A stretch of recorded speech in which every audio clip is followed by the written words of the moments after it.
Prior to implementing Cortrak in intensive care, we used to just have to pass fine bore feeding tubes, as we did any ENG tube, by lubricating it, passing it down the patient's nose into the esophagus, then into the stomach. We had to do an X-ray and then physically check the X-ray to see if we could see the tube on it, which is not always easy to do. This is the Cortrak unit, which enables us to see the placement of the tube by the patient's bedside. Basically, you have a sensor which you place just below the xiphoid processus sternum.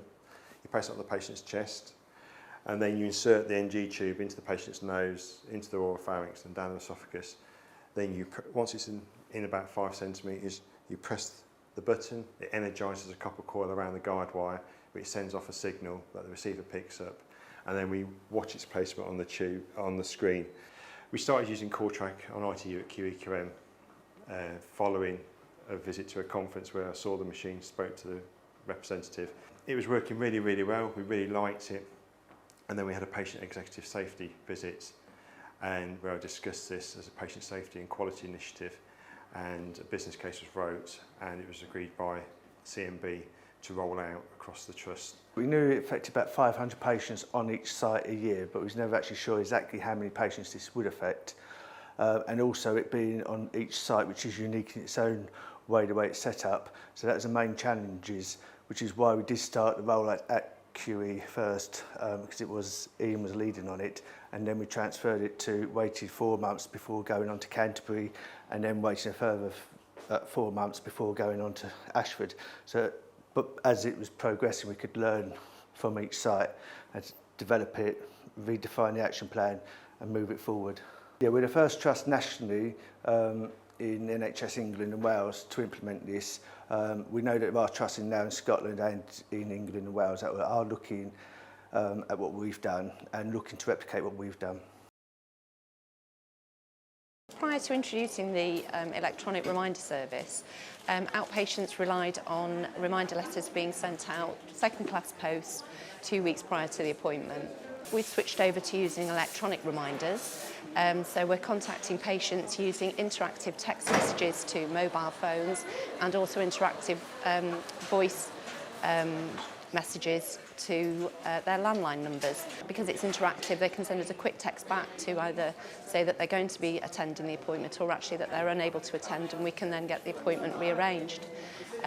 We actually also send 2 reminders out now, so they get a reminder 7 days prior to the appointment, but also 2 days prior, just as a quick sort of please don't forget. DNA rates are reducing, yes. We've seen a decrease of about across the trust, probably around 30% decrease in DNA rates. So, as again, you know, it's using the capacity that we have first time round and getting patients seen in a timely manner as well. So the stomach acid can come back into the Capsule endoscopy has rather revolutionised the way the gut is looked at.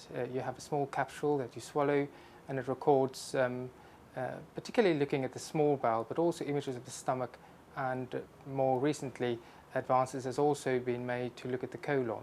So this is the capsule we use.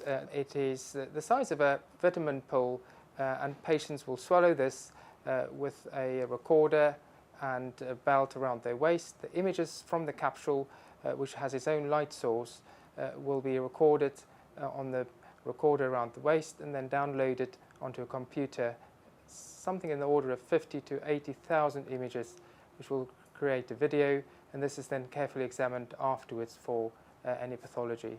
The reports are looked at very quickly afterwards, and they have a result within 5 days, whereas it could have taken months and weeks if this was done outside the trust. The capsule was absolutely marvellous, I have to say. It was, it's quick, it's easy to take, it's absolutely no trouble at all. It's a great speaking point with your friends. To win this award would be really fantastic. It would be what Carlo deserves. He's really taken this capsule endoscopy service forward. We're achieving more patients coming through the service than we anticipated, and it's what he deserves for what he's done.